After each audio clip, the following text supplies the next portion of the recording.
आज का टॉपिक है हमारा सेप्टिक अर्थराइटिस।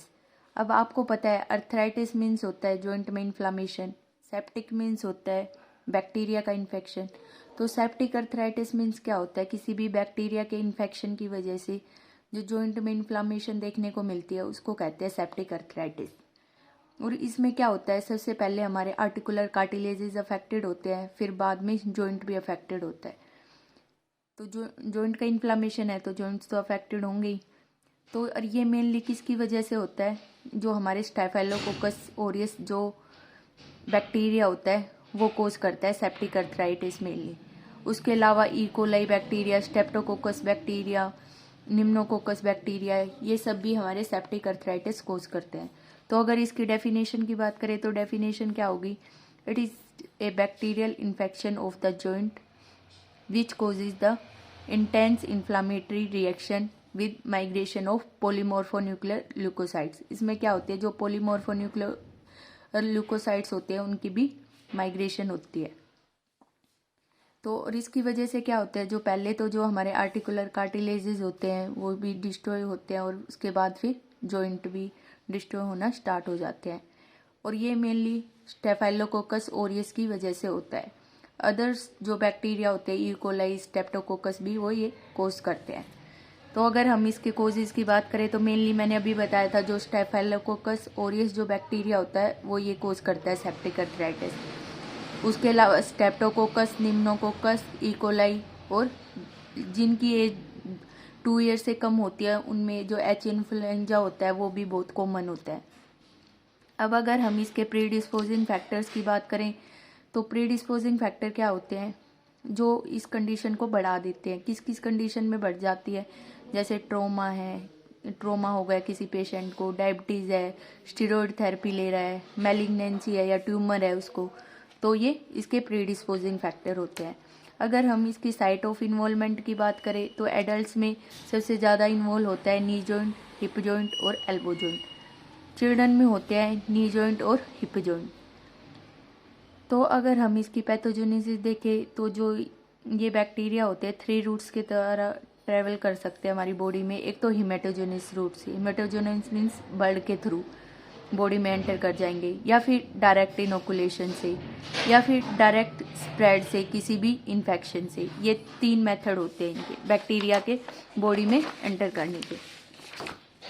अब अगर हम इसके क्लिनिकल फीचर्स की बात करें तो जो न्यूबॉर्न इन्फेंट्स होते हैं उनमें क्या देखने को मिलेगा, अगर सेप्टिक अर्थराइटिस हो गया तो जो बेबी है वो इरिटेट होगा, वो फीड अच्छे से नहीं ले पाएगा, टैकीकार्डिया होगा, उसका हार्ट रेट कम हो जाएगा, पेशेंट को फीवर होगा, जो जॉइंट है वो वार्मथ जॉइंट होंगे, टेंडरनेस मिलेगी वहाँ पे, और जब कोई मूवमेंट करवाएंगे तो रेजिस्टेंस फील होगी। तो ये थे न्यूबॉर्न में जो फीचर्स देखने को मिलते हैं कि बेबी इरिटेट होगा, फीड अच्छे से नहीं ले पाएगा, हार्ट रेट उसका कम होगा, फीवर होगा, टेंडरनेस दिखेगी। अब अगर चिल्ड्रन की बात करें तो चिल्ड्रन में क्या होता है, जो हमारा एक्यूट पेन दिखता है लार्ज जॉइंट में, जैसे एग्जांपल हिप जॉइंट में एक्यूट क्या होता है जो कम टाइम से हो, और क्रोनिक होता है जो काफ़ी लंबे टाइम से हो। ठीक है, सूडो पैरेसिस मिलेगी। सूडो पैरेसिस क्या होती है, जो एक्टिव मूवमेंट्स है वो वीक हो जाएंगी, वो अच्छे से नहीं कर पाएगा patient active movements. Local warmth tenderness मिलेगी, जो जितनी भी अगर कोई भी बच्चा है वो मूवमेंट्स करेगा तो उसको पेन और स्पाज्म मिलेगा, वहाँ पे मूवमेंट्स करते टाइम फील होगा, स्वेलिंग होगी, या फिर रेडनेस भी दिखती है स्किन पे।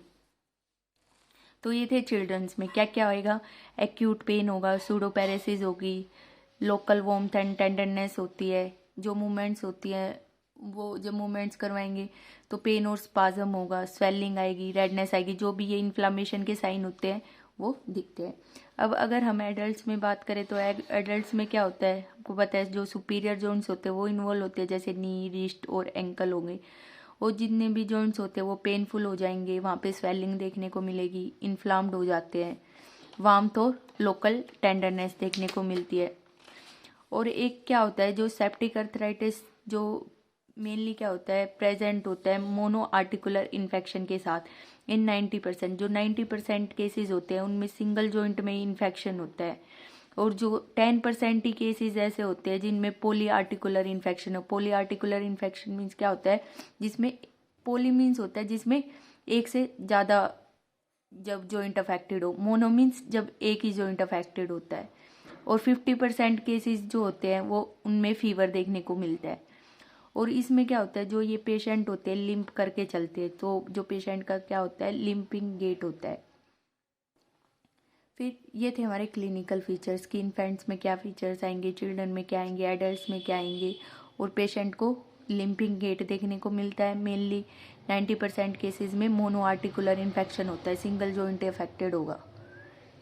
अब अगर हम इसकी इन्वेस्टिगेशन की बात करें तो सबसे पहले क्या करवाएंगे, ब्लड टेस्ट करवाते हैं। उसमें क्या मिलेगा, जो हमारे पोलीमोर्फोन्यूक्लियर्स थे वो बढ़े हुए मिलेंगे। ESR जो एथ्रोसाइट सेडिमेंटेशन जो रेट है, ESR टेस्ट करवाते हैं वो भी बढ़े हुए मिलेंगे। अब जो हमारी साइनोवियल फ्लूइड एनालिसिस है वो क्या शो करेगी, उसमें सेल्स बढ़ी हुई मिलेगी, प्रोटीन्स लेवल, शुगर लेवल सब कुछ बढ़ा हुआ मिलता है। उसके बाद हम जो अफेक्टेड जॉइंट है वहाँ एक्सरे करवाएंगे अफेक्टेड जॉइंट का। तो क्या मिलेगा उसमें, एक्सरे में हमें अफेक्टेड जॉइंट्स की स्वेलिंग मिलती है। तो अब कॉम्प्लिकेशंस की बात करें तो अगर किसी को सेप्टिक अर्थराइटिस हो गया तो उसके बाद क्या क्या कॉम्प्लिकेशंस हो सकती है, वहाँ पे डिफॉर्मिटी हो सकती है जॉइंट पे, जॉइंट डिस्ट्रक्शन हो सकती है, कोई भी पैथोलॉजिकल कंडीशंस हो सकती है। लेटर स्टेजेस में जाके हमें OA हो सकता है, ऑस्टियोआर्थराइटिस, एंक्लोसिस हो सकता है, ऑस्टियोमाइलिटिस हो सकता है, वहाँ पे बोन में इन्फेक्शन हो सकता है, या फिर सेप्टिसीमिया या पायरेमिया हो सकता है, फीवर हो सकता है।